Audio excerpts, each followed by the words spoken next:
பெற்றவர்கள். அவங்க இன்னைக்கு இலக்கியம் என்ற இலக்கிய இன்பம் தலைப்பில பேச போறாங்க. அதுக்கு முன்னாடி இன்று அம் கடவுள் வாழ்த்து. சரஸ்வதி அம்மா, கடவுள் வாழ்த்து பாடுறீங்களா?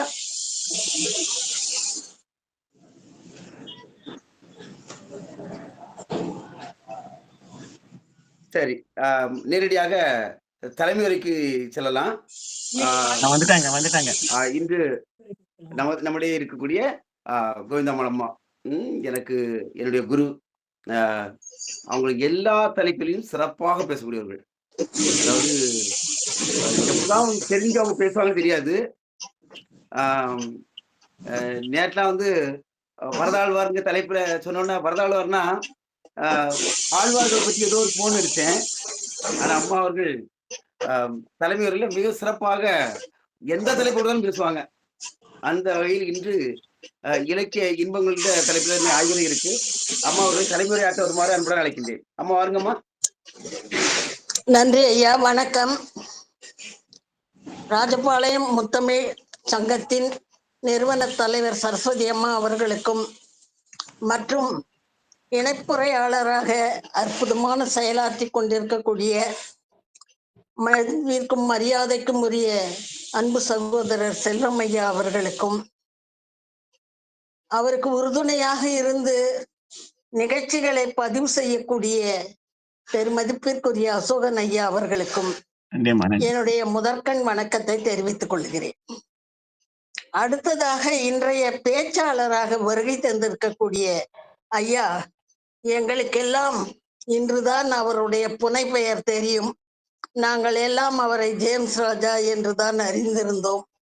இன்று அவருடைய அற்புதமான உரை, அவர் எத்தகைய திறனாளர், அவருடைய ஆளுமை என்பதை பற்றி எல்லாம் நம்முடைய செல்வம் ஐயா அவர்கள் உரைத்தார்கள். அடுக்குமொழி சொல்லுக்கு உரிமையாளர் அவர். அத்தகைய பேராளுமையாகிய ஜேம்ஸ் ராஜா ஐயா அவர்கள் இன்று இலக்கிய இன்பம் என்ற தலைப்பிலே பேச இருக்கிறார். இலக்கிய இன்பம் என்பது தமிழ் இலக்கியங்களிலே ஒரு குடம் தேனுக்குள்ளே கையை விட்டவன் அந்த கையை வெளியிலே எடுத்து எந்த விரலில் முதலை சுவைத்து பார்க்கலாம் என்று கருதுவதை போன்றது. எந்த விரலை சுவைத்தாலும் அது இனிமை சொட்ட சொட்ட தவறாத ஒரு இன்பம் தருவதாக இருக்கும் என்பது இலக்கியம் அறிந்த எல்லோரும் உணர்ந்தது. நம்முடைய இலக்கியங்கள் ஒன்பான் மெய்ப்பாடுகளையும் அற்புதமாக எடுத்து வழங்கக்கூடிய ஒரு அருமையான இலக்கியம் நாம் படைத்திருக்கிறோம் என்பது தமிழர்களாகிய நமக்கு கிடைத்திருக்கக்கூடிய மிகப்பெரிய பெருமை.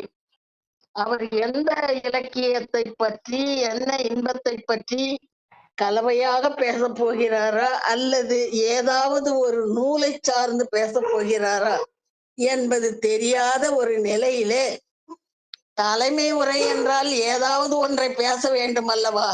இல்லை என்றால் தலைமை என்று வந்து என்ன பயன்? ஆகையினால் நானும் ஒரு சிறு தேன் துளியை உங்கள் முன் வைத்துவிட்டு ஐயா அவர்களுக்கு இடம் விடுகிறேன். நம்முடைய புலவர்கள் எப்பொழுதும் மிக திறமை வாய்ந்தவர்கள். ஒவ்வொருவர் ஒவ்வொன்றிற்கு பெயர் பெற்றவர்களாக அந்த காலத்திலே இருந்தார்கள். அவர்களிலே ஒட்டக்கூத்தரை நாம் அறிவோம், புகழேந்தியையும் நாம் அறிவோம். ஒட்டக்கூத்தர் குலோத்துங்க சோழனுடைய அவைக்கள புலவர். குலோத்துங்க சோழனின் மனைவியார் பாண்டிமாதேவியின் சீதனப் பொருளாக சோழ நாட்டிற்கு அனுப்பப்பட்டவர் புகழேந்தி புலவர்.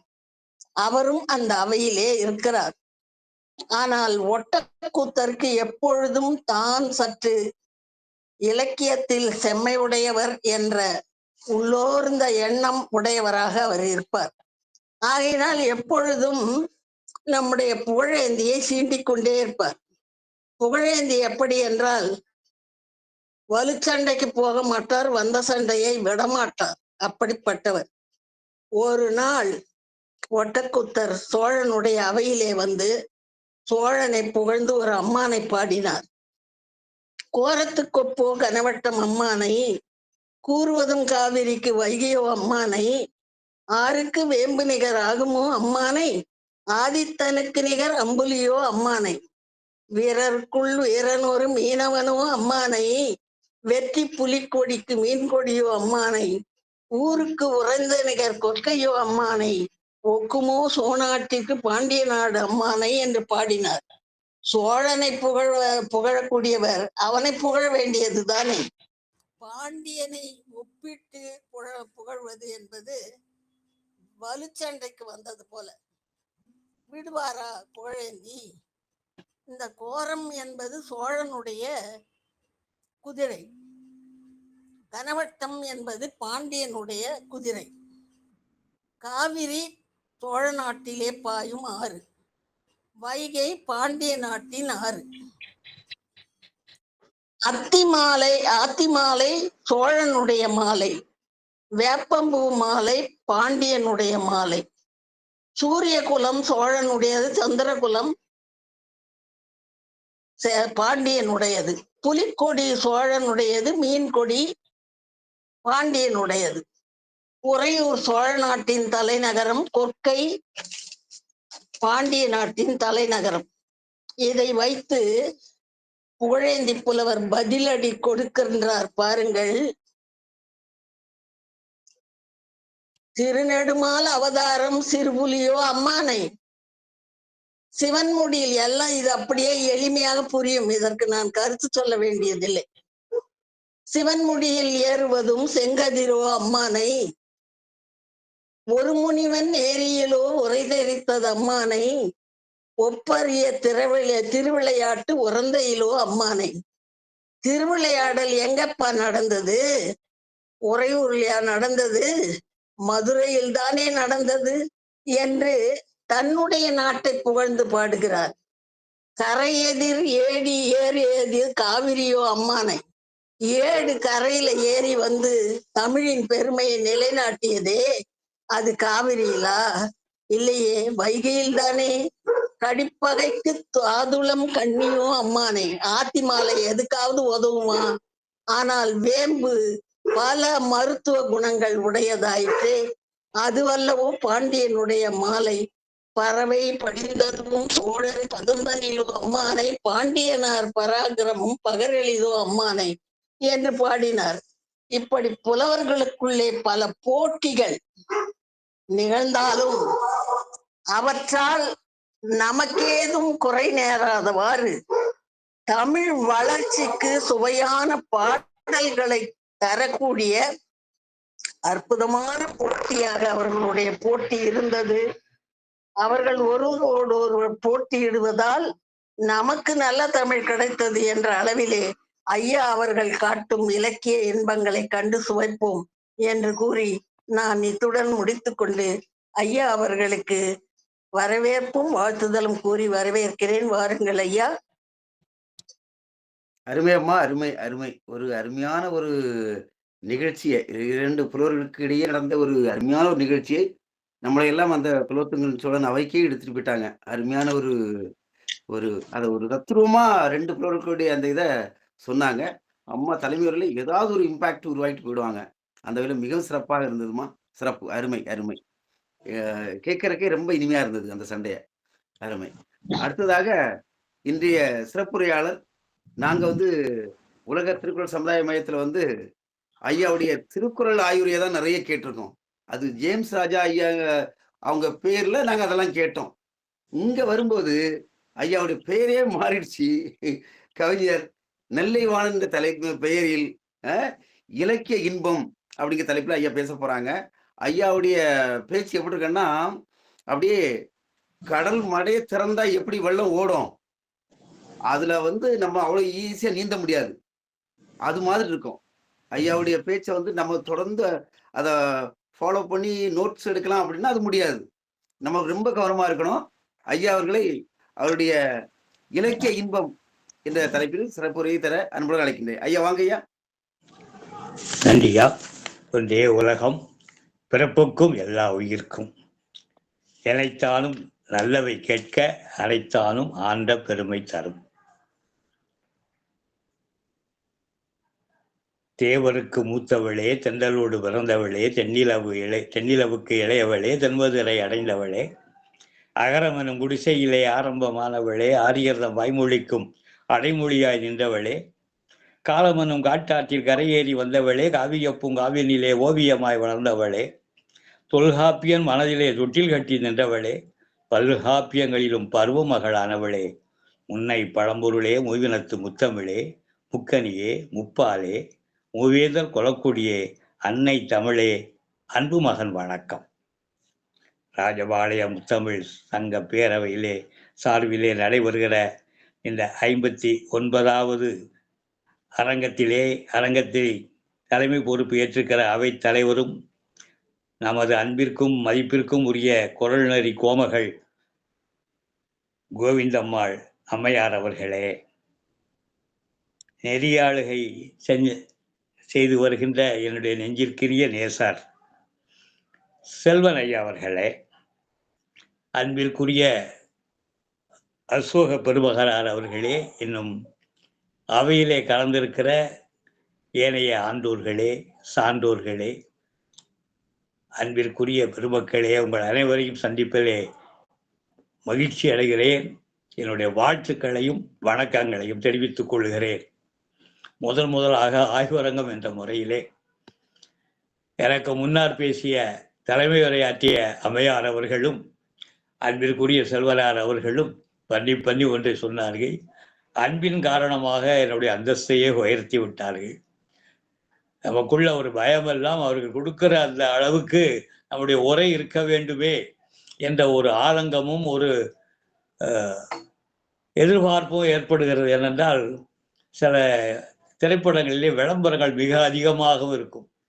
ஆனால் பார்க்கின்ற பொழுது அந்த அளவுக்கு இல்லையோ என்று சொல்லுகிற நிலைமை ஏற்பட்டு விடுகிறோம். ஆனாலும் கூட ஏதோ எனக்கு தெரிந்த அளவிலே என்னுடைய கருத்துக்களை பகிர்ந்து கொள்கிறேன். அன்பின் காரணமாக அவர்கள் பல திங்கள்களாக நம்மோடு பயணித்து வருகிற காரணத்திலே ஒரு வேளை மிகைப்படுத்தி சொல்லியிருக்கலாம்.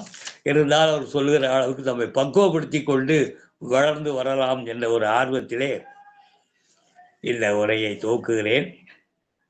இந்த நெல்லைவாணன் என்ற பெயரை நான் சின்னஞ்சிறு வயதிலே 20 கல்லூரி மாணவனாக இருக்கிற பொழுதே தமிழ்வாணன் மீது கொண்ட பற்றுதலிலே சிறுகதை எழுதுகின்ற பொழுது தமிழ்வாணன் என்றால் என்ன பொருள் என்றால் நான் தமிழுக்காக வாழ்கிறவன் என்று சொல்லுவார். இந்த கல்கண்டு கேள்வி பதிலே அந்த தாக்கத்தில் இருக்கிற பொழுது நான் நெல்லையிலே வசித்த காரணத்தினாலே சிறுகதைக்கு நெல்லைவாணன் என்றே புனைப்பெயரிலே அனுப்பி வைப்பேன். மாலை முரசந்த ஞாயிறு மலர்களிலே அந்த கதைகள் வரும் அந்த நேரம் சின்ன சன்மானத்தோடு. ஆகவே அந்த பெயரில் இருக்கும் பொழுது சென்ற ஆண்டு அகவை முதிர்ந்த தமிழ் அறிஞர் என்ற விருது அரசு தருகின்ற நேரத்தில் எனக்கு இதே ஜேம்ஸ் ராஜா என்ற நெல்லைவாணன் என்றே பெயரிட்டு பட்டமிட்டு தந்து விட்டார்கள். ஆகவே அந்த பெயரும் அதோடு நிலைத்து விட்டது. நான் நேற்றைக்கு அம்மையார் அவர்கள் எடுத்து கேட்டார்கள், எப்படி பெயரிட்டு அழைப்பது, என்ன பெயர் சொல்வது என்று. நான் 2 பேரும் உண்டு. இயற்பெயர் பெற்றோர் ஆசையோடு விட்ட பெயர் ஜேம்ஸ் ராஜாயே. நானாக புனைப்பெயரிலே பயந்து கொண்டது நெல்லைவாணன் என்றே. நெல்லைவாணன் நன்றாக இருக்கிறதே, அதே போடலாமே என்றார்கள்.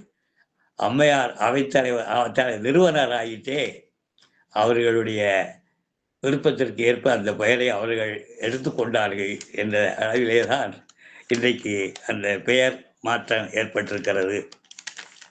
அன்பிற்குரியவர்களே, இன்றைக்கு இந்த மன்றத்திலே இலக்கிய இன்பம் என்ன தலைப்பு என்று கேட்கின்ற பொழுது குரல் ஏதாவது தாருங்கள் என்று கேட்டேன். இல்லை, நீங்களே எடுத்துக்கொள்ளுங்கள் என்றார்கள். அதிலே தான் நான் இலக்கிய இன்பம் என்று அம்மையார் அவர்கள் சொன்னார்களவா, என்ன தலைப்பிலே சொல்ல போகிறாரோ என்று பரவலாக அங்கொன்றும் இங்கொன்றுமாக எடுத்து சொல்லுவோமே. ஏனென்றால் குரலிலேயே சார்ந்து ஒரு 3-4 ஆண்டுகளாக ஆய்வு செய்து மற்ற சங்க பாடல்களோ மற்ற இந்த காலத்து பாடல்களையோ எடுத்து பார்க்க முடியாது. ஆகவே மந்தகாசமான இந்த மாலை வேளையிலே மனதிற்கு மகிழ்ச்சி இன்பம் ஏற்படுகிற விதத்திலே இலக்கியத்தை ஆய்வு செய்கின்ற ஒரு அருமையான இந்த சொல்லரங்கம் சுவையரங்கம், அதிலே நம்முடைய அவை அடங்கும் என்ற முறையிலே என்னுடைய இலக்கிய இன்பம் என்ற உரையை எடுத்து துவங்கலாம் என்று கருதுகிறேன். கண்டு கேட்டு உண்டு உயிர்த்து உற்றறிகிற ஐம்புலனும் வண்டமிழ் கண்ணே உள்ள அல்லவா? ஐயன் வள்ளுவர் அவர் உண்டோடி கொண்டே உள என்று அவர் அந்த நேரம் குறிப்பிட்டாலும் நமக்கு அது இளைய ஆடவருக்கும் மகளிருக்கும் இருக்கலாம். ஆனால் நமக்கு பொறுத்தவரையிலே எல்லாருக்கும் ஏற்படுவது தமிழ். தமிழ் எல்லா வயதினருக்கும் சுவைக்கக்கூடிய இன்பம் தரக்கூடிய ஒரு மொழி அல்லவா? ஆகவே வண்டமிழ் கண்டே உள என்று நாம் அதை மாற்றிக்கொள்ளலாம் என்று எண்ணி பார்க்கிறேன். அதனால்தான் பாவேந்தர் சொல்வார், இன்ப இலக்கியம் கையில் உண்டு, நம் ஏக்கம் தவிர்த்திட வாய்ப்பும் உண்டு என்பார். அவளும் நானும் அமிழ்தும் தமிழும் என்று அவர் ஒரு கவிதை வரியிலே கொண்டு வருவார் என்று வர்ணனை கூட. தமிழ் தருகிற இன்பத்திற்கு நிகரானது உன்னுடைய உறவு இன்பம் என்ற முறையிலே அவர் அங்கே சொல்வதை நாம் பார்க்கலாம். இந்த அளவிலே இலக்கிய இன்பம் என்ற தலைப்பு இன்றைக்கு உரையாற்றிட விளைகிறோம். இதிலே சங்க பாடல்களிலே சிலவற்றையும் இந்த காலத்தினுடைய பாடல்களிலும் சிலவற்றையும் நேரத்தின் அருமை கருதி பார்த்து கொள்வோம். இன்றைக்கு பொருளாக இருக்கிற இந்த இடத்திலே இலக்கியம், இலக்கிய இன்பம் என்று சொல்லுகிற பொழுது, இலக்கியம் என்பது அந்த காலத்திலே சங்க இலக்கியங்களை பார்த்தால் நீங்கள் மன்னர்களையும் பட்டத்து அரசர்களையுமே பாடி பாடி பரிசில் பெறுகிற நோக்கத்தோடு பாடிய ஒன்றாக இருந்த காரணத்தால் அது நின்று நிலவக்கூடிய ஒரு வாழ்க்கையில் அவர்களுடைய சொல்லாட்சி, சொல்லரங்கம், எதுகை மோனைகள், இலக்கணங்கள் எல்லாம் இனிமையாக இருந்ததே தவிர மன்னனுக்காக, மன்னனை மகிழ்ச்சிப்படுத்துவதற்காக இருந்தது. அது எப்பொழுது அது இலக்கியமாக மாறும் என்றால் வாழ்க்கை, பொதுமக்கள் வாழ்க்கையை பற்றி குறிப்பிடுகிறதா, பொதுமக்களுடைய பிரச்சனைகளுக்கு வழிகாட்டுகிறதா, அது இலக்கியம். அதுதான் பாரதியின் கவிதைகளும் ஐயனும் வள்ளுவருடைய குரட்பா இன்றைக்கும் நிற்கிறது என்றால் அது அறவியலாக, வாழ்வியலாக, இல்லறவியலாக எல்லா முப்பாலிலும் அவர் விரவி அதையே கொடுத்தார். ஆகவே வாழ்வியலுக்கு ஏற்றதாக அவர் கொடுத்த அறநூலாக இருந்த காரணத்தால் அது இலக்கிய இன்பத்தை கொடுக்கக்கூடியதாக இருந்தது என்று நாம் பார்க்கிறோம். இந்த இலக்கிய இன்பம் என்று சொல்வதற்கு முன்னால் எனக்கு ஒரு நினைவு ஒன்று வருகிறது. 1950களிலே அப்பொழுது எழுத்தாளர் சங்க மாநாடு, புலவர் சங்க மாநாடு என்று நடத்துவார்கள். சென்னை ஒற்றைவாடை தியேட்டரிலே ஒரு மாநாடு நடத்துகிறார்கள். அந்த ஆண்டில் உள்ள ஆண்டு விழா கூட்டம். அது புலவர்கள் மாநாடு, எழுத்தாளர்கள் மாநாடு என்று இருந்தது. அதில் முதல் முதலாக துவக்கி வைத்த புலவர், இலக்கியம் என்பது இலக்கு என்ற வடமொழி சொல்லிலே வேர்ச்சொல்லில் இருந்து வந்தது என்று துவக்கினார். என்ன நேரத்தில் துவக்கினாரோ தெரியவில்லை. அடுத்து வந்த புலவர், அல்ல அது இறங்குதல், ஒளிர்தல் என்ற பொருளை தருகிற அந்த வேர்ச்சொல்லிலிருந்து வந்ததுதான் இலக்கியம் என்று அவர் சொன்னார். ஆக அவ்வளவுதான். அதை தொடர்ந்து வந்த அத்தனை புலவர்களும் இலக்கியம் என்பது தமிழ் சொல்லா அல்லவா என்ற சர்ச்சையிலேயே தொடர்ந்து 1 நாள், 2 நாள், 3 நாளாக அதிலேயே செல்கிறது. 3வது நிறைவு நாள் வருகிறது. அப்பொழுது அரசியலிலே ஈடுபட்டிருந்தாலும் இலக்கியத்திலே சம்பந்தப்பட்டவர்கள் எழுத்தாளர் என்ற முறையிலே அறிஞர் அண்ணாவும் கலைஞர் கருணாநிதி ஐயா அவர்களும் அழைக்கப்பட்டிருந்தார்கள். அவ்வாறு அழைக்கப்பட்ட காரணத்தினாலே அவர்கள் அன்றைக்கு உரையாற்றுகிற பொழுது கலைஞர் ஒன்றை குறிப்பிட்டார். இலக்கியம் தமிழ் சொல்லா அல்லவா என்று ஆய்ந்து ஒரு தீர்மானத்திற்கு வருவதற்கு ஒரு 3 நாள் ஒரு மாநாடு இவ்வளவு பெரிய பொருட்செலவிலே தேவைதானா? நீங்களெல்லாம் புலவர்கள் தானே. ஒரு கீற்று கொட்டகை அமைத்து சிக்கனமாக அதிலே அமர்ந்து இலக்கியம் தமிழ் சொல்லா அல்லவா என்று ஆய்ந்து தோய்ந்து ஒரு தீர்மானத்திற்கு வந்து இதுதான், இந்த சொல்லுதான் என்று நீங்கள் தெளிவாக சொல்லிவிட்டால் நாங்கள் கேட்டுவிட்டு போகிறோம். இதற்கு இவ்வளவு பெரிய பொருட்செலவிலே இந்த மாநாடு தேவைதானா என்று அவர் அந்த இளமை காலத்திலே உள்ள அந்த மனதலையோடு அவர் அதை தெரிவித்தார். அதை கேட்டுக்கொண்டிருந்த உறைவேந்தர் அவை துரைசாமி பிள்ளை அவர்கள் அறிஞர் அண்ணாவினுடைய தொடையிலே லேசாக குத்தி, என்ன உன் கட்சியிலே அணுகுண்டுகளையெல்லாம் வளர்க்கிறாயே என்று அவர் சொன்னதை நினைவுபடுத்தி பார்க்கிறேன். அந்த அளவுக்கு இலக்கியம் தமிழ் புலவர்களிலே ஒரு சர்ச்சை உண்டாக்குகிற அளவுக்கு அது அந்த நேரம் இருந்தது. ஆகவே அது தருகிற இன்பம், அது எந்த அளவுக்கு மகிழ்ச்சி கொடுத்தது. அம்மையார் அவர்கள் அற்புதமாக எடுத்து கூறினார்கள் கொட்டக்கூத்தரையும் புகழேந்தியும் பற்றி. அதுபோல் ஒவ்வொரு கட்டத்திலும் குலத்துங்க சோழனுக்கும் கம்பனுக்கும் போட்டியே வரும். போற்றினும் போற்றுவர், பொருளாவணியில் தூற்றினும் தோற்றுவர், சொன்ன சொல்லை மாற்றினும் மாற்றுவர் என்று குலத்துங்கன் பாடுவார். அவரும் மன்னவனு நீயோ வளநாடு உன்னதோ உன்னை அறிந்தோ தமிழை ஓதினேன் என்னை விரைந்தேற்றுக் கொள்ளாத வேந்து உண்டோ உண்டோ குறையேற்றுக் கொள்ளாத கொம்பு என்று அவர் சொல்ல இலக்கிய சர்ச்சை மிக இனிமையாக செல்லும் அந்த காலத்திலே. அதுபோல் இது தருகிற இன்பம் என்பது அவருடைய, நான் ஏற்கனவே சொன்ன போல, பொதுமக்களை தொடுகிற அளவுக்கு வாழ்வியலுக்கு தேவையான வள்ளுவனார் சொன்னது அளவு போல் இல்லை என்றாலும் அவருடைய சொல்லாட்சி, இனிமையான அந்த கற்பனை நயம், ஓமானம், ஓவியங்கள் எல்லாமே அருமையாக இருக்கும். ஒரு இடத்திலே ஒரு புலவன் ஒரு கற்பனையிலே ஒன்றை சொல்லுகிறான். அவனோ காளை, கட்டிடங்காளை, கட்டான தேகத்தை உடையவன், அவளோ கன்னி, கட்டு கொலையாதவள். அவளை பார்த்து அவன் மெய் மறக்கிறான்.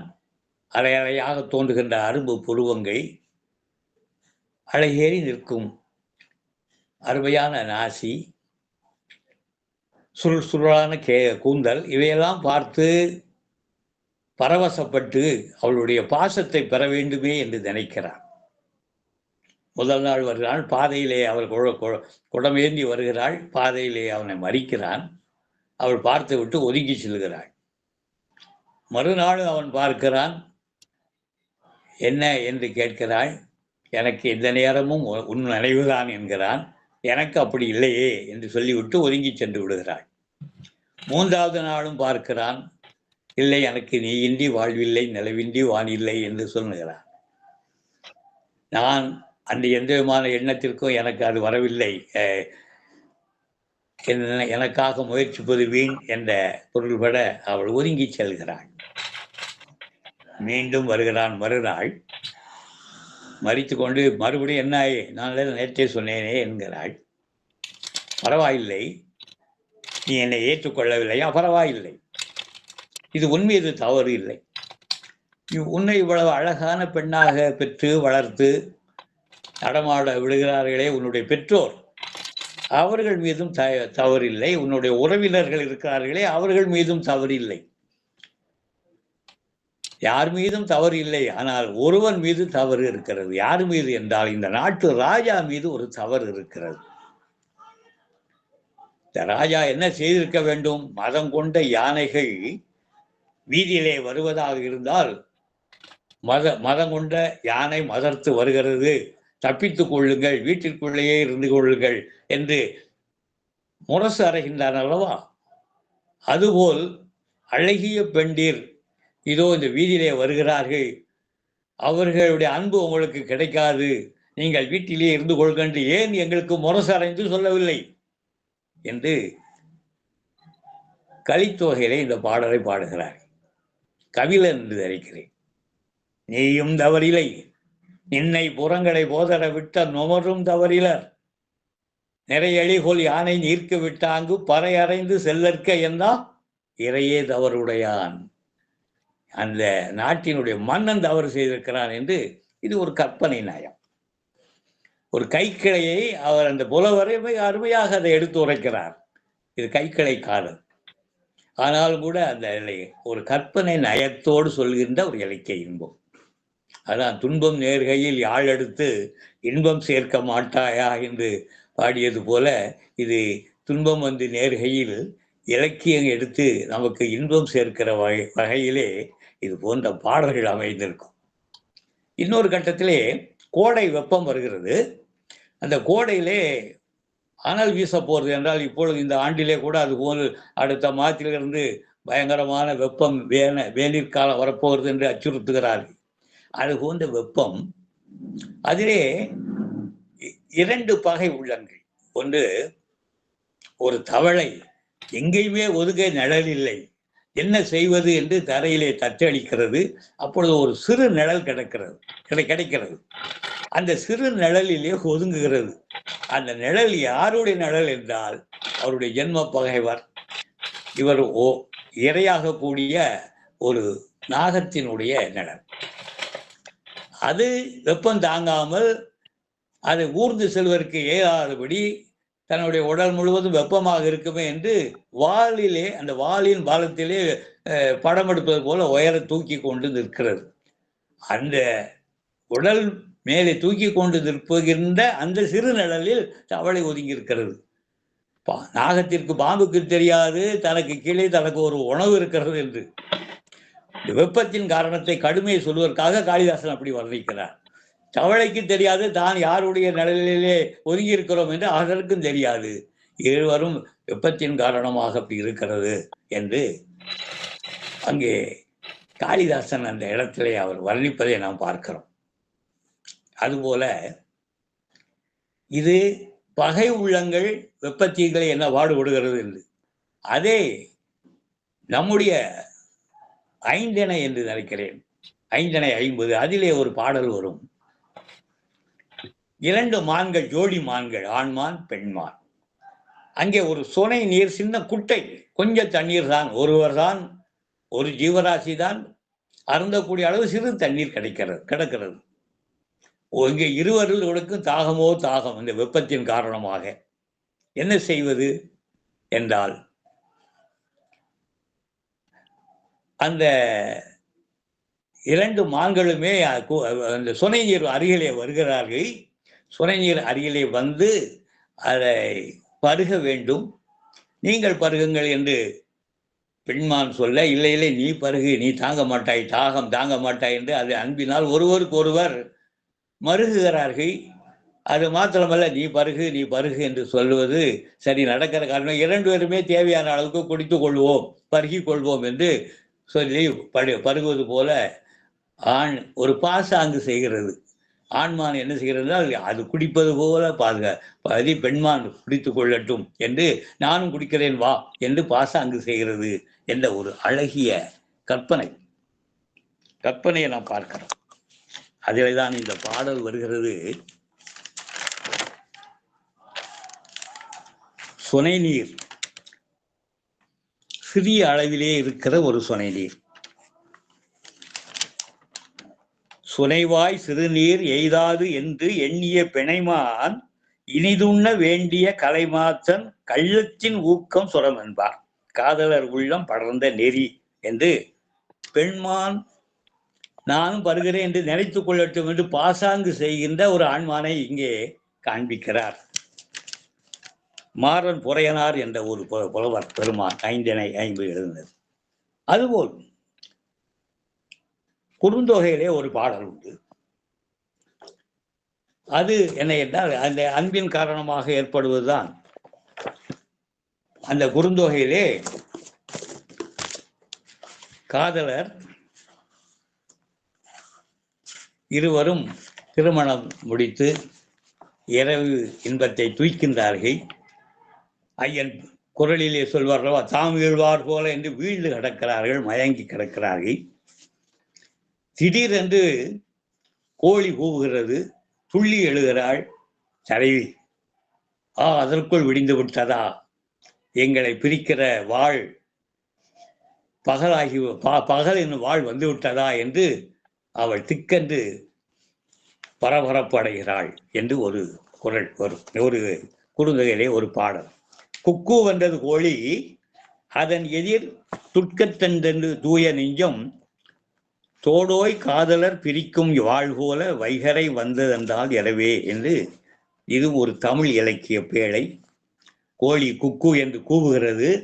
அந்த குரல் கேட்டவுடனே தூய நெஞ்சம் திடுக்கிடுகிறது. இப்படி அந்த பெண்ணும் புலம்புகிறாள். பூங்கொடியாள் காதலன் தோளை தழுவிக்கொண்டு முழுவதும் இருந்த அந்த இன்ப இரா பிரிந்து போகிற சூழ்நிலையிலே பகல் வந்து விட்டதே என்று பதறுகிறாள் என்பது குறுந்தொகையிலே ஒரு பாடம். இதுபோல் எண்ணற்ற இலக்கிய அதாவது இன்பங்களை அனுபவிக்கிற ஒரு சூழ்நிலை நாம் இங்கே பார்க்கிறோம். அதுபோல அந்த உடன்போக்கு என்று சொல்வார்கள் அல்லவா, அவர் இருவரும் கண்டனர், காதல் கொண்டனர், கடிமணம் புரிகின்றனர். கடிமணம் புரிந்து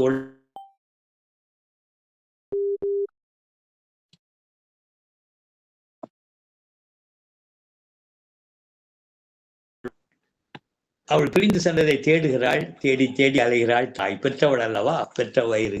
எங்கே சென்றாலோ எவ்வளவு செல்லமாக செல்வ மகளை வளர்த்தோம், எங்கேயெல்லாம் காடு மேடு சென்று துன்புறுகிறாளோ தெரியவில்லையே என்று அவள் காட்டு பாதையிலே வேகமாக ஓடுகிறாள். என் மகளை அங்கே கண்டீர்களா, இங்கே கண்டீர்களா என்று ஒவ்வொருவரிடம் கேட்கிறாள். அவள் அடைகிற துன்ப நிலையை பார்த்து விட்டு இன்னொரு பெண்ணின் மனது இன்னொரு பெண்ணுக்கு தெரியுமല്ലോ, அந்த வேதனையோடு ஏமா வேதனைப்படுகிறாய். சந்தனக்கட்டை என்றாலும் சரி, அகில் என்றாலும் சரி, எதுவுமே பிறக்கின்ற இடத்திற்கு பயன் தராது. அது செல்கின்ற இடத்திற்கு தான் பயன் தரும். நமக்கு வேண்டுமானால் பெருமை தரக்கூடும், அது பிறந்த இடம் இது என்று பெருமை தரக்கூடும்.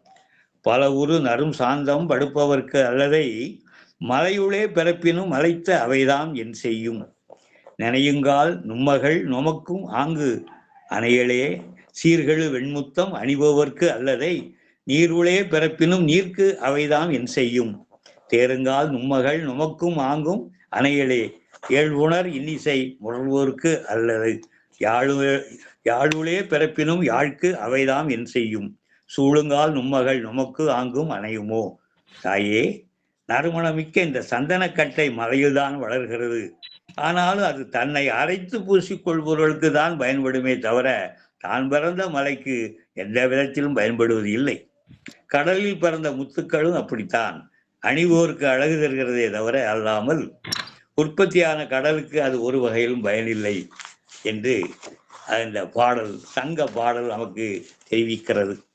அந்த அடிப்படையில தான் அது போன்ற இலக்கிய இன்பங்களை நாம் அங்கே துய்த்து வருகிறோம். இன்னும் வள்ளுவன், பாரதி சொல்லுவார், வள்ளுவனை போல், இளங்கோவை போல், கம்பனை போல் நாம் கண்டதில்லை என்பான் அல்லவா. அவர்கள் சொல்லுகிற அந்த இலக்கிய இன்பங்களை பார்த்தால் வள்ளுவரை பொறுத்து நாம் ஏற்கனவே நன்றாக தெரியும். அதே ஒரே ஒரு பாடல், நிலையில் தெரியாது அடங்கியான் தோற்றம் மலையின் மானப்பெரியது. ஏன் மலையை விட அது பெரியது என்றால், நிலையிலே ஒருவனுக்கு நிலை தடுமாறிவிடும். பதவி உயர்வு வந்தால் அவன் எப்போ பாருங்க பெரிய கப்பலில் போயிட்டான், அந்த காலத்தில் இப்படியெல்லாம் இருந்தால் என்று மற்றவர்கள் சொல்லக்கூடிய அளவிலே ஏராளமான பேர் மாறி விடுவார்கள். ஒரு அதிகாரியை பார்க்க செல்கிறோம், அதிகாரி இடத்தில் நாம் கற்பனை செய்து அவர் சின்னஞ்சிறு வயதிலே இப்படியெல்லாம் இருந்தோம், அவர் பெற்றோர் நாமெல்லாம் இப்படியெல்லாம் இருந்தோம் என்று பார்க்கிற பொழுது, அவர் அதிகார தோரணையிலே அலுவலகத்தில் இருக்கின்ற பொழுது நாம் பழைய நினைவோடு பார்க்க செல்வோம். அவர்கள் அதற்கு என்ன கொஞ்சம் கூட மரியாதை இல்லாமல் உடனடியாக உடனே வருகிறார்களே என்று அவர்கள் அது சரிவர பதில் சொல்வதில்லை. அப்படியே இருந்தால் சரி நான் இருக்கிறேன் பார்த்துக் கொள்கின்றெல்லாம் எதிர்பார்த்து பதிலை எதிர்பார்ப்போம். ஆனால் அவர் என்ன நினைப்பார், இந்த இது வழி இப்படி முறைப்படுப்போங்கள் என்று அவர்கள் சொல்லுவது உண்டு. அது வழிகாட்டுவார்களை தவிர நமக்கு அதற்கு பொறுப்பேற்க மாட்டார்கள். நாம் எதிர்பார்ப்பது அவர்களே நான் பார்த்துக் கொள்கிறேன், நீங்கள் போங்க இல்லை என்பது ஒரு ஏமாற்றமாக இருக்கும். அது நிலையில் திரிகின்ற ஒரு அனுபவத்தை நாம் ஏராளமாக பார்க்கிறோம். ஆனால் இங்கே ஐயன் வள்ளுவர் ஒருவரை அறிமுகப்படுத்துகிறார். இவன் எந்த அளவுக்கு இவன் உயர சென்றாலும் பரவாயில்லை, இருந்தாலும் தன் பழைய நிலையை மறக்க மாட்டான்.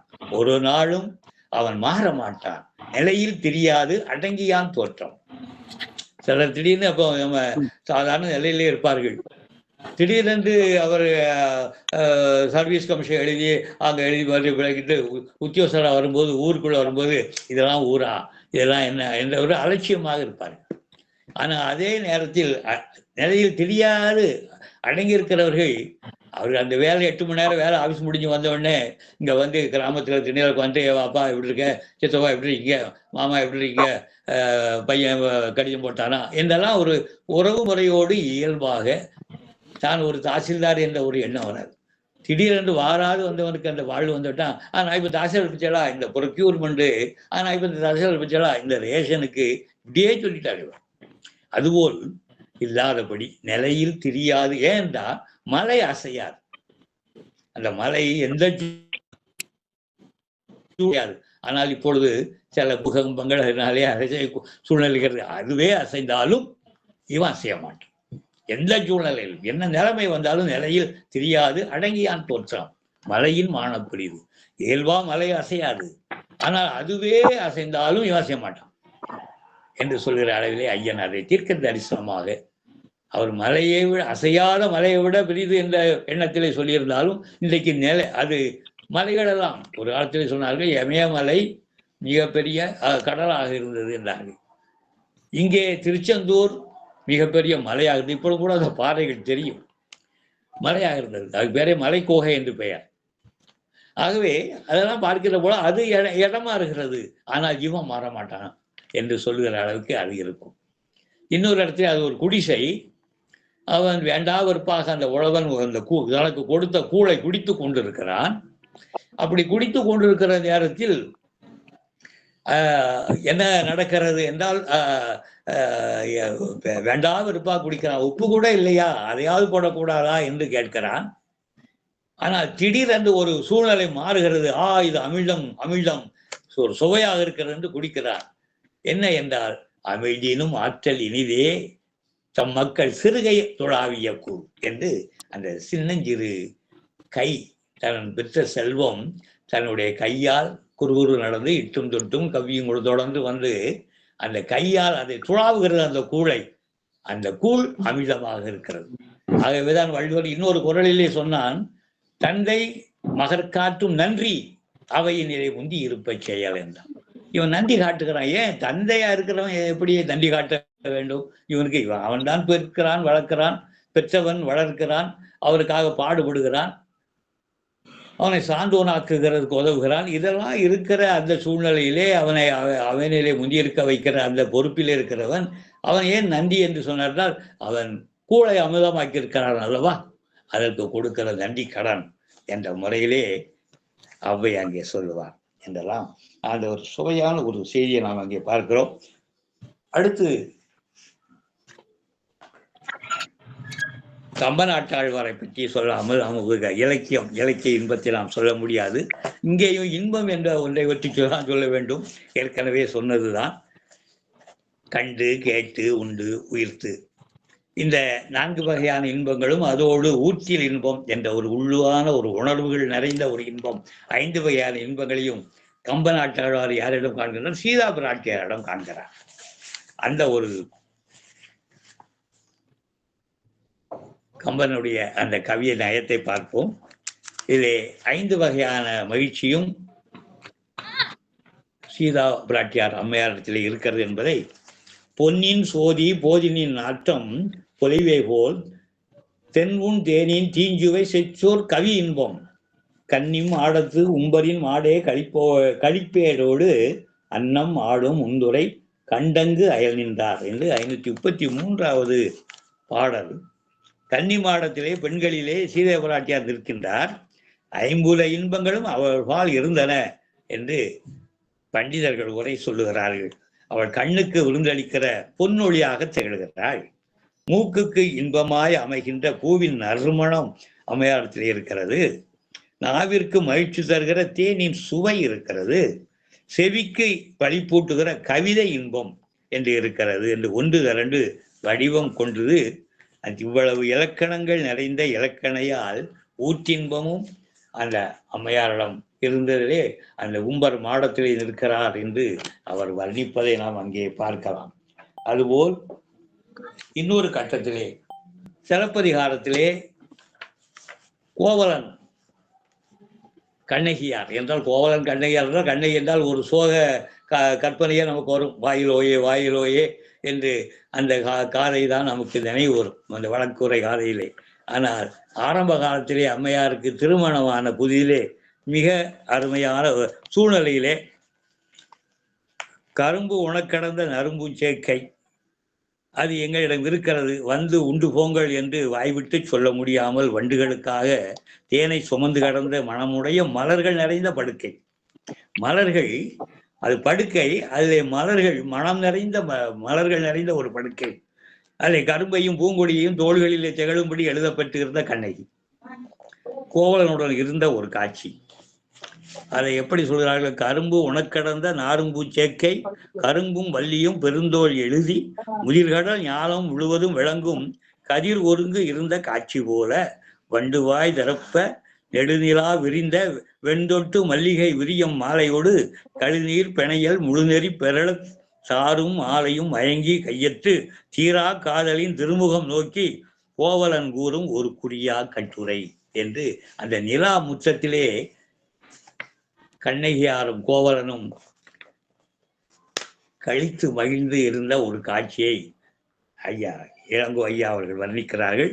அந்த வர்ணனை தாகாமல் அவள் மீது கொண்ட அன்பின் காரணமாக, அழகின் காரணமாக, அவள் மீது கொண்ட ஆசையின் காரணமாக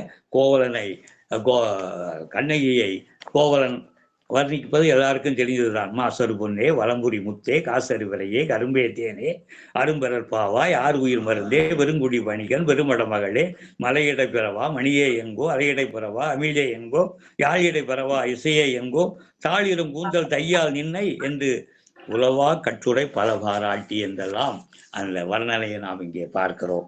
ஆக அதனால்தான் பாரதி அதை சொன்னான். இந்த முறையிலே பாரதியும் அங்கே பெண்களுக்காக அவன் பாடி, அதான் பொதுமக்களுக்காக பாடுவது. வாழ்க்கையிலிருந்து வருகிறது இலக்கியம், பொதுமக்களை பாடுபொருளாக்குவது இலக்கியம் என்று நாம் பார்க்கிறோம். எளிய நடை, எளிய சந்தம், புதிய கருத்துவைகளை பாரதி கொண்டது. அதனால தான் சொன்னான், நமக்கு தொழில் கவிதை, நாட்டிற்கு உழைத்தல், பொதுமக்களுக்காக அவன் உழைக்கிறான் என்ற கவிதையை அவன் பாடுகிறான். அதுதான் வில்லினை ஒத்த உருவம் வளைத்தன வேலவா, அங்கே வெறுப்பு நொறுங்கி பொடி பொடி ஆனவா வேலவா என்று ஒரு காலத்திலே பாடிய அந்த பாரதி அங்கே பொதுமக்களுக்காக, பெண்ணினத்திற்காக, அனைவருக்காகவும் பாடுகிற அந்த பாண்டோம். சிறுமை போன்று பொங்குவாய், எளிமை கண்டு இறங்குவாய் என்றெல்லாம் சொல்லி 30 கோடி ஜனங்கள் சங்க முழுமைக்கு பொது உடைமை என்று பாடுகிறான். மனிதன் உணவை மனிதர் பறிக்கும் வழக்கம் இனி உண்டோ, மனிதர் நோக மனிதர் பார்க்கும் வாழ்க்கை இனி உண்டோ என்றெல்லாம் அவன் மக்களுக்காக பாடிய பாவேந்தனை நாம் பாடிய புரட்சி கவிஞர் பாரதியாரை பார்க்கிறோம். அதுபோலதான் தமிழுக்காக பாடுபட்ட நம்முடைய பாவேந்தர், அவளும் நானும் அவிழ்தும் தமிழும் அன்பு செய் வாய்த்த இலக்கியம் இன்ப இலக்கியம் கையிலே உண்டு, நம் ஏக்கம் தவிர்த்திட வாய்ப்பும் உண்டு, இனிதன நாவலர்களுமே துதித்த தமிழ், கண்டெழுத முடியாத நறுங்கவிதை, கவிதையின் சுவை, கவிதையின் ஒரு சுவை, கொஞ்சு தமிழ் தேன், சங்கத்து முத்தமிழ் என்றெல்லாம் தமிழை அவன் வர்ணிக்கிறான். வர்ணித்தது மாத்திரமல்ல, அவன் தமிழை தூய தமிழை அவன் நேசித்து ஒவ்வொரு நாளும் அந்த தமிழுக்காக, தமிழை வளர்ப்பதற்காக எங்கள் வாழ்வும் எங்கள் வளமும் மங்காத தமிழ் என்று சங்கே முழங்கு, எங்கள் பகைவர் எங்கோ மறைந்தார் இங்குள்ள தமிழர் ஒன்றாதல் கண்டே, எங்கள் வாழ்வும் எங்கள் வளமும் மங்காத தமிழ் என்று சங்கே முழங்கு என்று முழங்கிய அந்த சூழ்நிலையில் இன்றைய நாள் நம்முடைய அருமையான சிங்காரவேலரும் ஜியு போப்பு அவர்களுடைய நினைவு நாள். அந்த நிறைவு நாளிலே இன்றைக்கு நான் உரையாற்றுகின்ற ஒரு அருமையான வாய்ப்பு ஒன்றை கிடைத்தது. அதுபோல் இந்த இலக்கியத்திலே, இலக்கிய இன்பத்திலே நான் எப்போதும் சொல்லுகின்ற நம்முடைய கவியரசர் கண்ணதாசன் அவர்களும் அற்புதமாக பல பாடல்கள் பாடியுள்ளார்கள். குருவின்றி வித்தையை கற்றவன் நெஞ்சிலே குடிகொள்ள அமைதியிலேயே, இருவென்று சொல்லாமல் இருப்பதே இருந்தாலும் எவர்காலும் உண்மையிலேயே என்று அவர் அவிவேக சிந்தாமணியிலே அவர் பாடுவது உண்டு.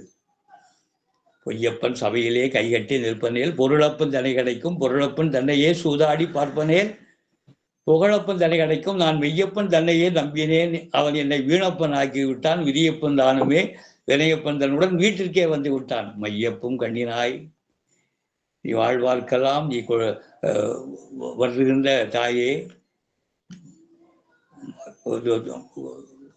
அருமையான சிலையிலே குடிவர்க்கும் என்னுடைய மதுரை மீனாட்சி உமையே என்றெல்லாம் அவர் பாடுகிற அவிவேக சிந்தாமணி எல்லாம் பார்க்கிற பொழுது அற்புதமான இலக்கியங்கள், அற்புதமான தேன் சுவைகள் இன்னும் ஏராளமாகும். தேன் கூடத்திலே 1-2 துளிகளைத்தான் எனக்கு தர முடிந்தது இந்த காலத்தின் அருமை எழுதி. இந்த அளவுக்கு அற்புதமான ஒரு நேரத்தை கொடுத்த பெரியவர்கள், நல்லோர்கள், நாட்டோர்கள், அருமையான முத்தமிழ் ராஜபாளையத்து இந்த முத்தமிழ் சங்கம் எனக்கு தந்த ஒரு நல்லது ஒரு வாய்ப்பு. அம்மையார் சரஸ்வதியார் அவர்கள் எனக்கு இந்த இனிய ஒரு வாய்ப்பினை அவர்கள் தந்தார்கள். என்றால் ராஜபாளையம் என்னுடைய தாயார் திருமணத்திற்கு முன்னாலே பணியாற்றிய இடம். அடிக்கடி சொல்வார்கள் மவுண்ட் சியோன் பள்ளிக்கூடத்திலே பணியாற்றினேன் என்று. அதுபோல் என்னுடைய பெரியம்மா அவருடைய பையன் மூத்தவர் அவர் அங்கே பணியாற்றிய இடம் எல்லாம் இருந்த அந்த ராஜபாளையத்திலே நானும் என்னுடைய பங்களிப்புக்கு மீண்டும் இந்த உயர்ந்த வயதிலே இணைந்திருக்கிறேன் என்று நினைக்கின்ற பொழுது உள்ளமெல்லாம் பூரிக்கிறது. என்ற அளவிலே இந்த அளவில் இலக்கிய இன்பம் என்ற தலைப்பிலே இதுகாரும் செய்யப்படுத்த அன்புள்ளங்கள் அனைவருக்கும் நன்றி. வெல்க தமிழ், வாழ்க வளர்க தமிழ் என்று வாழ்த்தி வாய்ப்புக்கு நன்றி கூறி விடைபெறுகிறேன். வணக்கம். தமிழால நீங்க இளமையா இருக்கிறீங்க. நன்றி. உங்களுடைய இலக்கிய தமிழ் என்றுமே இளமைதான், அருமையாக இருந்தது. அதாவது இது எப்படின்னா சங்க இலக்கிய நூல்கள்ல இருந்து கலித்தொகையிலிருந்து ஆரம்பிச்சு கடைசியா கண்ணதாசன் வரைக்கும் எவ்வளவு நூல்கள். அதாவது நம்ம ஒரு புக்கு தான் படிப்போம். ஆனா நீங்க அத்தனை இலக்கியங்கள்ல இருந்தும் அங்கங்கே இருந்து சிறப்பான பகுதிகள் எல்லாம் எடுத்து இங்க கொடுத்தீங்க. அருமையா இருந்தது. அந்த சொன்ன அந்த கலித்தொகையில பெண்கள் ரோட்ல வரும்போது முரசு அடிக்கணும்னு சொன்ன அந்த ஏன் சொல்லல, அதெல்லாம் ரொம்ப ஒரு நகைச்சுவையாகவும் ஒரு கற்பனையாகவும் அருமையாக இருந்தது அந்த இதெல்லாம். அதே போல எல்லாமே எல்லா எங்களுக்காகவே நீங்க அங்கிருந்து பொறுக்கி எடுத்து எங்களுக்கு சிறப்பான ஒரு தொகுப்பை கொடுத்தது போன்று இருந்தது. அருமையான ஒரு தொகுப்பு. ஏன்னா எங்களால இத்தனை நூல்களையும் படிச்சு எங்களால ஒரு சிறப்பான பகுதியெல்லாம் பார்க்க முடியாது. திருக்குறள்ல இருந்து கம்பர்ல இருந்து சிலப்பதிகாரம், பாரதியார், பாரதிதாசன், கண்ணதாசன் என்று எதையுமே விடல. எல்லா இடத்துலையும் எங்களுக்கு ஒரு சிறப்பான ஒரு தொகுப்பை கொடுத்தீங்க. சிறப்பா இருந்தது ஐயா. ஒரு மிகவும் அருமை, மிக அருமை. அடுத்ததாக பின்னோட்ட கருத்துக்களை, இதுல இருந்து பின்னோட்ட கருத்துக்களை இங்க இருக்கவங்க எல்லாருமே ஜாம்பவான்கள். பெரிய எல்லாத்துலயும் கோவிந்தமாலம்மா அவங்க கொஞ்சோண்டு தான் பேசினாங்க. அதுபோல இங்க இருக்கவங்க எல்லாத்துக்கும் எல்லா விஷயமும் தெரியும். நான் முதலாவதாக இலங்கையிலிருந்து நம்மளோடு இணைந்திருக்கக்கூடிய ஜின்னா ஐயா அவர்களை, டாக்டர் ஜின்னா ஐயா அவர்களை உங்களுடைய கருத்துக்களை சொல்லுமாறு அன்புடன் அழைக்கின்றேன். வாங்க ஐயா. இலக்கியத்தை சுவைப்பதற்கு வந்த என்னை பார்த்து இலக்கியம் செய்வதால் என்ன செய்வது? இலக்கியம் என்பது இன்பம் பயப்பது என்று நாம் அறிந்திருக்கிறோம். அதை இன்று ஐயாவுடைய பேச்சிலிருந்து நம்மால் அனுபவிக்க முடிந்தது என்று நான் நினைக்கிறேன். மற்றவர்களும் கருத்து சொல்ல வேண்டும், அதிகம் நான் பேசக்கூடாது. ஆனால் மிக ரசனையோடு மிக அழகாக ஆயத்தம் படுத்தி இந்த பேச்சை ஐயா பேசினார்கள். ஐயாவுக்கு அவர் தலைமுடி நரைத்திருந்தாலும் அவர் இன்னும் விட இளையவராக இருப்பார் என்று நினைக்கிறேன். அவருக்கு என்னுடைய வாழ்த்துக்களை தெரிவித்து விடைபெறுகிறேன். நன்றி. மகள் முனைவர் சரஸ்வதிக்கு நான் இன்று ஒரு கவிதை அனுப்பி வைத்திருப்பேன், பார்த்தீர்களா?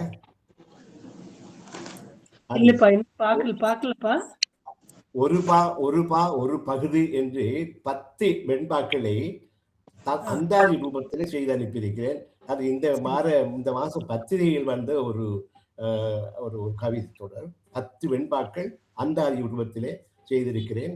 இயற்கையை பற்றியது. இயற்கை பற்றி நீங்கள் பாருங்களேன், தயவு செய்து. நீங்கள் கவிதைகளை நீங்கள் பார்ப்பதில்லை. அப்படி இல்ல, எந்த நம்பருக்கு அனுப்புனீங்கன்னு தெரியல எனக்கு. பழைய நம்பர்லன்னா அது ஓபன் ஆக மாட்டேங்குது. புது நம்பர்னா பார்க்க முடியுங்கப்பா. நான் மெசேஜ் அனுப்புறேனுங்கப்பா. மெசேஜ் அனுப்பி அதுல பாருங்க. ரொம்ப ரொம்ப நன்றிங்கப்பா. ரொம்ப நன்றி. நன்றி நன்றி நன்றி. அடுத்தாக எவாஞ்சலி மனோகரன் ஐயா அவர்களை கருத்துக்களை தர அன்புடன் அழைக்கின்றேன். ஐயா வாங்க ஐயா. அனைவருக்கும் வணக்கம். இன்றைய நிகழ்வு இலக்கிய தேனை மிகுந்த முதுபெரும் வண்டு நெல்லை வான் தமிழ் இலக்கிய சோலையிலே இந்த வண்டு நுழைந்து எங்கெங்கே தேன் நிறைந்த மலர்கள் இருக்கின்றனவோ அந்த மலர்களை நாடி அந்த மலரிலே அமர்ந்து தேனை ஆற உண்டு அந்த தேனின் சிறு துளிகளை இந்த சங்கத்திலே மந்தகாச மாலை பொழுதிலே காதுகளிலே ஊற்றிய அந்த அழகு இருக்கிறதே, உண்மையிலேயே அந்த தேனிலே தேனின் சுவையிலே நான் கிறங்கி கிடக்கிறேன்.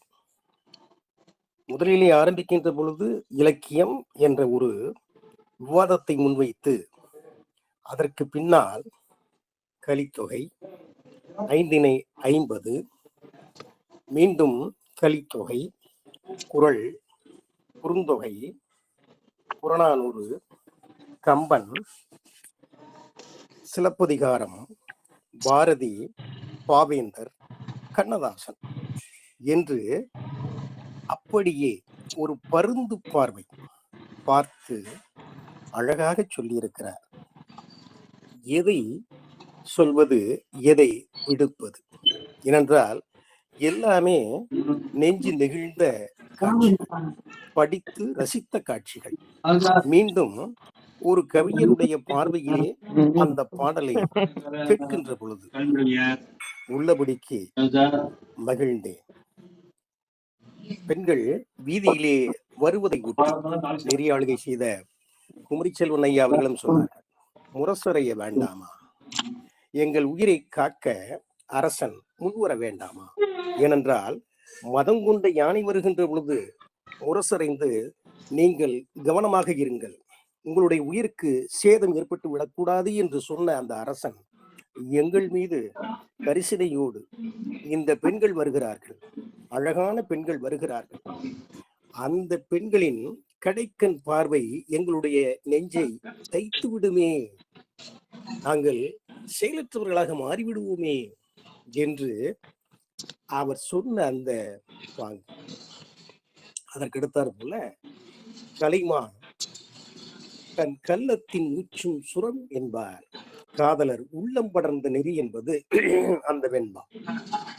ஏனென்றால் பிணைமான் இனிதுண்ண வேண்டி கடுமையான கோடை காலம், அந்த அன்பு அக்ரிடை உயிர்களிடத்திலே காட்டுகின்ற அன்பு ஏன் புலவன் சித்தரிக்க வேண்டும்? உயர்தினைகளும் இந்த அன்பு நிலைக்க வேண்டும் என்பதற்காகத்தான். ஆக ஒன்றை காட்டி ஒன்றை பெற வைப்பதுதான் புலவர்களின் நோக்கம். அந்த நோக்கத்தை மிக தெளிவாக எடுத்துரைத்த இதே போன்ற ஒரு காட்சி கலித்தொகையிலே வரும். ஏனென்றால் அங்கும் நாம் இதே காட்சியை தான் பார்க்கிறோம். ஏன் அதை சொல்கின்றார்கள் என்று சொன்னால், கரு என்பது அதாவது தெய்வம், உணவு, மாமரம், புல், வரை, செய்தியாளின் பகுதியோடு தொகையை அப்படின்னு தொல்காப்பியம் சொல்லும். அதை எதுக்கு செயலுக்குள்ள கொண்டு வர்றாங்க அப்படின்னாக்க, உயர்தினை இடத்திலும் இதே அன்பு நிலைக்க வேண்டும். கிட்டத்தட்ட அங்க அக்னிய மறந்துடணும், உயர்தினையை கொண்டு போய் பொருத்தி பார்க்க வேண்டும். அப்படித்தான் அங்கே கலித்தொகையிலும் இருக்கும், எல்லா அக இலக்கியங்களிலும் அந்த காட்சியை நாம் பார்க்க முடியும். ஏனென்றால் ஏற்கனவே நான் இதே அவையிலே பேசியிருக்கிறேன். துடியடி கயந்தலை கலக்கிய சின்னீரை பிடியூட்டி பின்னுண்ணும் களிரனும் உரைத்தனரே. கலித்தொகை பாலைவாடி பெருங்கடுங்கோ இந்த காட்சி சித்தரிப்பார். அதற்கடுத்தார் போல குழந்தையினுடைய அந்த விளையாட்டு, சிறுகை நீட்டி குறுகுறு நடந்து சிறுகை நீட்டி இட்டும் தொட்டும் கவ்வியும் துளந்தும் நெய்யுடையடி செல் மெய்விட விதிர்த்தும் மயக்குறு மக்கள். என்ன அருமையான தொடர். புறநானூறுதான் இதை காட்டுது. அத அங்க இருந்து வள்ளுவம் எவ்வாறு வாங்கி கொண்டது ரொம்ப அழகா அத சொன்னாங்க. ரொம்ப நல்லா இருந்தது. அதே போல அந்த குறுந்தொகை பாடல் எனக்கு கண்ணதாசனை நினைவுபடுத்தியது. ஏனென்றால் பிரிந்த தலைவன் வீட்டிற்கு வந்திருக்கிறான். இரவு நேரம், தன்னை மறந்து உறங்கிக் கொண்டிருக்கிறார்கள். கோழி கூவுகிறது. ஐயோ, இது சத்தம் போட்டுருச்சு, தலைவன் எழுந்து வெளியே புறப்பட்டு விடுமானே என்ற ஆதங்கம். இத அழகா அந்த குறும்பகை பாட்ட சொன்னாரு. கண்ணதாசன் இதை எடுத்து வச்சுக்கிட்டு ஒரு பாடலை மட்டும் தொடக்கத்தை சொல்லிட்டு அந்த வரியை சொல்லிடுறேன். மடி மீது தலை வைத்து விடியும் உரை தூங்கவா அப்படின்னு ஒரு பாடல். அந்த பாட்டுல சேவல் குயிலே பூவாதே சேர்ந்த ஒரு உயிரை பிரிக்காதே அப்படின்ட்டு இந்த கண்ணதாசன் கொண்டு வந்திருப்பார். ஆக எந்த பக்கம் தொட்டாலும் தமிழ் இலக்கிய இன்பம் என்பது தேன் என்பது உள்ளே புதிந்து கிடக்கிறது. அந்த சுவையை தான் அடைந்தது மட்டுமல்ல, தான் நுகர்ந்தது மட்டுமல்ல, தான் சுவைத்தது மட்டுமல்ல, இந்த தமிழ் கூறு நல்லுலகம் சுவைக்க வேண்டும் என்ற ஆதங்கத்திலே தெளிவான உரையை இந்த மாலை பொழுதிலே நெஞ்சிற்கு இனிதி சேர்க்கக்கூடிய விதமாக நல்ல சொற்களை பயன்படுத்தி அருமையாக பேசிய நெல்லைவாணன் ஐயா அவர்களுக்கு, அவர் இளைஞர் தான், நெறியாளுகை செய்த குமரி செல்வன் ஐயா சொன்னது போல அவர் இளைஞர் தான். தமிழ் படித்தாலேயே இளமை தானாகவே வந்து சேர்ந்துவிடும். அந்த இளைஞருக்கு என்னுடைய நன்றியும் வாழ்த்தும். நன்றி, வணக்கம். நன்றி, வணக்கம். நன்றி. எப்பொழுதுமே மனோகரன் ஐயா அவருடைய பின்னோட்டம் அந்த சிறப்பு உரையை மேலும் சிறப்பு செய்வது போன்று இருக்கும். கேட்க அவ்வளவு அருமையாக இனிமையாக இருக்கும். உண்மையிலேயே ரொம்ப சிறப்பாக இருக்கும். அருமை அருமை. இன்று ஆமா, சிறப்புரையை மேலும் மெருகூட்டுமைக்கு மிக்க நன்றி. இன்று நம்ம தளத்துக்கு விஜயலட்சுமி அம்மா வந்திருக்காங்க. நான் ஆரம்பத்துல இருந்தே விஜயலட்சுமி அம்மா ரொம்ப மதிப்புக்கும் மரியாதைக்கும் உள்ளவங்க. நல்லாசிரியர், பேராசிரியர். அவங்க இன்னைக்குதான் வந்திருக்காங்க. அம்மா வாங்கம்மா, உங்களுடைய பின்னோட்ட கருத்துக்களை தாருங்கள். ஐயா வணக்கம். ஐயா வணக்கம். வணக்கம். கேட்கிறதுங்களா? நல்லா கேக்குதுமா. வாங்க வாங்க. சரிங்க ஐயா. நான் என் சொல்லின் செல்வர் உரையாற்றுகிறார் என்று சொன்னால் அங்க கண்டிப்பாக எப்பொழுதும் விடுவேன். அவருடைய சொல்லை கேட்பதற்கு, அந்த சொல்லாட்சியை கேட்பதற்கு, அந்த மனன திறனை எல்லாம் கேட்பதற்காக நான் எப்பொழுதும் விரும்பி வருவேன். ஐயா அவருடைய அந்த மனன ஆற்றல் எனக்கு மிகவும் பிடிக்கும். அதை சொல்கின்ற பொழுது அவர் சொல்லுகின்ற விதம், அதில் நாங்கெல்லாம் சொக்கி போய் விடுவோம். அதனால் எப்பொழுதுமே அவர்களுடைய தமிழ் புலமைக்கு நாங்கள் எல்லோரும் அடிமை. அந்த வகையிலே இன்று அவர் ஆற்றிய உரை எங்கெங்கோ கொண்டு சென்றது. என்னுடைய எண்ணங்களை எல்லாம் எங்கெங்கோ கொண்டு சென்றது. ஏனென்று கேட்டால், நான் எப்பொழுதும் திருக்குறளுக்கு அது கண்ணதாசன் என்ன திரைப்பட பாடல்கள் எழுதியிருப்பார் என்று பார்த்தேன். இந்த கண்ணதாசன் எங்கே அந்த திருக்குறளை எல்லாம் திரைப்பட பாடல்களை கொண்டு வந்திருப்பார் என்பதை பார்த்து நாங்கள் அதுக்கு ஒரு குழுவை வைத்திருக்கின்றோம். அதில் வாரந்தோறும் வெள்ளிக்கிழமையானால் ஒவ்வொரு அதிகாரத்திற்கும் திரை இசை பாடல்கள் என்னென்ன வருகிறது என்பதையெல்லாம் பாடிக்கொண்டிருப்போம். அது ஒரு குழுமம் நடந்து கொண்டிருக்கிறது. அந்த வகையில எனக்கு ஐயா அவர்கள் அந்த ஆர்வத்தை தூண்டுவார்கள். அதன் மூலம் ஐயா அவர்களுடைய கருத்துக்கு நான் எப்பொழுதுமே எந்த பாடலாக இருந்தாலும் அதை எடுத்தவுடன் 8 வரி 10 வரி அப்படியே மனனமாக சொல்லுகின்ற தன்மை அவர் எடுத்துதான். நாமெல்லாம் 2 வரி சொல்லுவோம். ஆனால் அப்படிப்பட்ட நானெல்லாம் 2 வரி சொல்லுவேன். ஆனா ஐயாலாம் 8 வரி 10 வரி அப்படியே பாரதியார் எடுத்துட்டாருன்னா அவ்வளவு அழகா பேசுவாரு. அதெல்லாம் எனக்கு ரொம்ப ரொம்ப மிகவும் பிடிக்கும் ஐயா.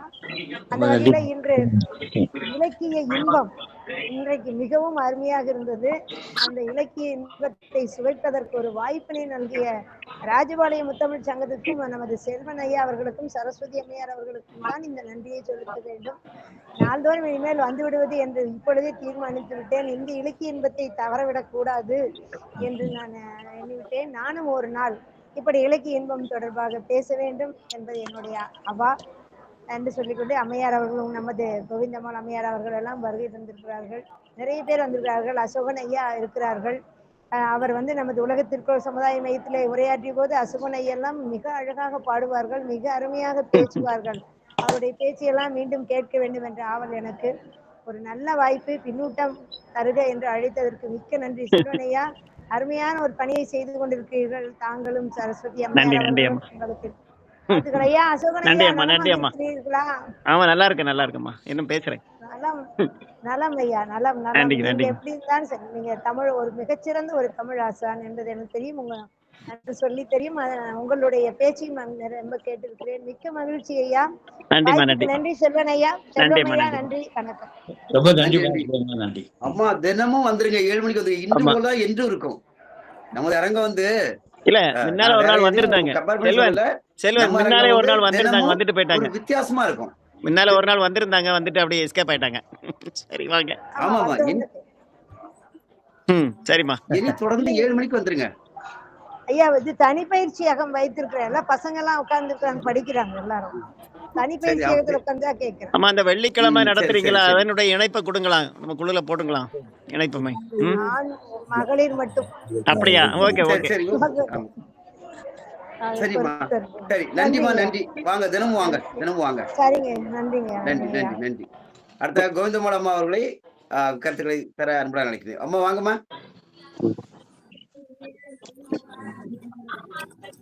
மிக்க நன்றி ஐயா.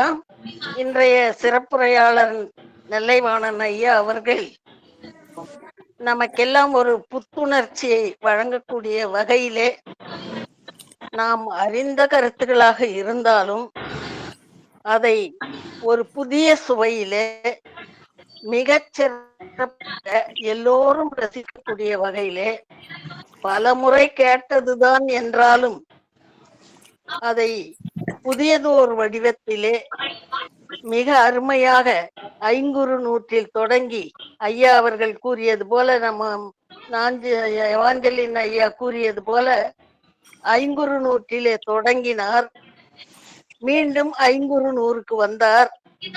பிறகு கலித்தொகையிலே பலவுரு நறுஞ்சாந்தம் படுப்பவர் கல்லதை மலையுளே பிறப்பினும் மலைக்கவைதாம் என் செய்யும் என்று ஒவ்வொன்றாக அந்த தலைவியினுடைய பிரிவை தாங்க மாட்டாத அந்த தாய்க்கு சோழி ஆறுதலாக உலக இயற்கையை கூறி ஆறுதல் படுத்தக்கூடிய அந்த அருமையான பாடலை எடுத்து கூறினார். பின் மீண்டும் கலித்தொகையிலே வந்து இந்த குறுந்தொகையிலே அந்த மான் குடும்பத்தின் அன்பு பிணைப்பு, அவை ஒன்றை ஒன்று ஊற்றும், இந்த தண்ணி 2 பேருக்கும் பத்தாது என்று கருதி ஆன்மான் தான் போல் நடிக்கிறது அந்த அன்பு. அடுத்து வள்ளுவத்திற்கு வந்தார்.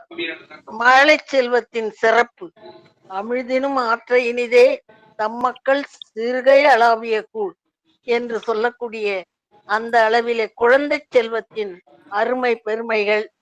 அடுத்தது மலை நிலையில் தெரியாத ஒரு சான்றோனுடைய தன்மை மலையினும் ஆன பெரிதாக இருக்கும், அசைக்க முடியாத நிலைமை உடையவனாக அவன் இருப்பான் என்று வள்ளுவத்தை நாம் பலமுறை படித்தாலும் கூட அவருடைய கண்ணோட்டத்திலே அவர் எடுத்துக்கொண்ட இலக்கிய இன்பத்திற்கேற்ப அந்த வள்ளுவனுடைய குரற்பாக்களை எடுத்தாண்டு அடுத்து பாரதிதாசன் சிலப்பதிகாரம், சிலப்பதிகாரத்தின் புகழ் வாய்ந்த அந்த உலவா கட்டுரை கோவலன் கூறி கண்ணகியை புகழ்ந்து அது எப்படி உலவா கட்டுரையாக போகிறது என்பதை பின்னால் எடுத்து கூறக்கூடிய கதையாக அந்த சிலம்பை அமைந்திருப்பது போல அந்த வரிகளை மிக அற்புதமாக அதன் அழகு சிதையாதவாறு மிக சிறப்பாக இங்கே எடுத்து கூறி நமக்கு எல்லோருக்கும் ஒரு நல்ல இன்பமானது ஒரு மாலையை இன்று அவர் வழங்கினார். அந்த வகையிலே ஐயா அவர்களுக்கு நாம் என்றும் நம்முடைய நன்றியை இந்த ராஜபாளைய முத்தமிழ் சங்கத்தின் சார்பாகவும் என்னுடைய சார்பாகவும் நான் மனமாற தெரிவித்து ஐயா அவர்களை வாழ்த்தி வணங்குகிறேன். நன்றி, வணக்கம். நன்றிமா, நன்றி. நன்றி. அருமை, அருமை. சிறப்புமா, சிறப்பு, அருமை. அடுத்தாக இந்த தாய்மை இயக்கத்தின் நிறுவனர் அம்மா அவர்களை பின்னோட்டம் தர அன்புடன் அழைக்கின்றேன். அம்மா வாங்கம்மா.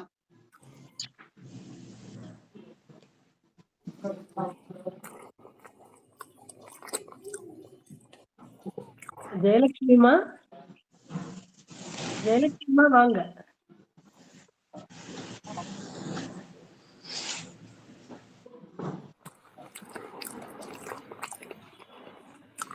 நீங்க உங்களோட பின்னோட கருத்துக்களை தாங்க. சரி, நன்றி. அனைவருக்கும் இனிய மாலை வணக்கம். நம்முடைய தளத்தில் இணைந்திருக்கக்கூடிய சான்றோர் பெருமக்கள் அத்தனை பேரையும் வணங்கி மகிழ்கின்றேன். இன்றைக்கு நெல்லைவாணன் என்ற பெயரில் ஜேம்ஸ் ராஜா அவர்கள் ஆற்றிய உரை மிக அற்புதமானதொரு உரை. காலை வேளைகள் அவருடைய பின்னூட்டத்தையும் மற்றும் சிறப்புரையும் கேட்டு மகிழ்ந்த நாம் இன்றைக்கு இலக்கிய இன்பத்தையும் நுகர்வதற்கு அற்புதமான ஒரு வாய்ப்பை தந்தார்கள்.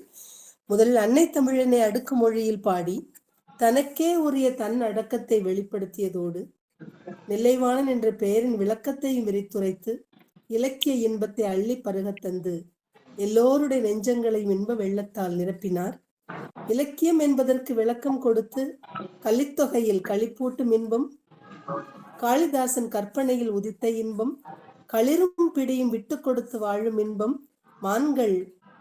மான்களை பற்றிய பிணைமானும் அதனுடைய இணையும் சேர்ந்து அந்த அவை வாழ்ந்த அந்த விதத்தை 5/50 வாயிலாக புகட்டி குறுந்தொகையில் தலைவன் தலைவி ஒருவருக்கொருவர் எப்படி அன்பு செலுத்தினார்கள் அந்த அக ஒழுக்க இன்பத்தையும் நமக்கு கூட்டி, அகப்பாடலில் நற்றாயினுடைய வேதனை உள்ளத்தை நாமும் உணரும்படியாக செய்து, பாரதி பாடிய பாடலில் இளங்கோ, கம்பன், வள்ளுவன் என்று அவர்கள் பாரதியார் எப்படி அவர்களை புகழ்ந்து மெச்சி பேசினாரோ அதனால் அந்த முக்கவிஞர்களுடைய பாடல்களிலிருந்து ஒவ்வொன்றையும் சான்றாக எடுத்துரைத்து எல்லாவற்றையும் இந்த காலகட்டத்தில் கடைசியில் 20ஆம் நூற்றாண்டு கவிஞர்களாக திகழக்கூடிய கண்ணதாசனையும் பாரதிதாசனையும் மற்றும் பல்வேறு கவிஞர்களை பற்றிய அவர்கள் கவிதைகளில் தான் பெற்ற இன்பத்தை நமக்கும் ஊட்டி எல்லோரையும் இந்த நேரத்தில் மயக்கமடைய செய்த இன்பத்தை, அதாவது தேன் உண்டு மயங்கிய வண்டுகளை போன்று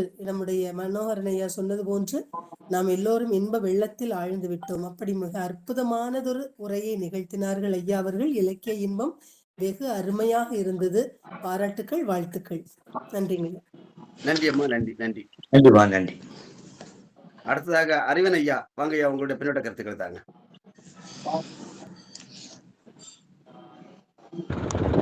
ஐயா வணக்கம். ஐயாவுடைய உரை எப்போவுமே மிகச்சிறப்பாக இருக்கும். பயணத்தில் இருக்கிறேன்.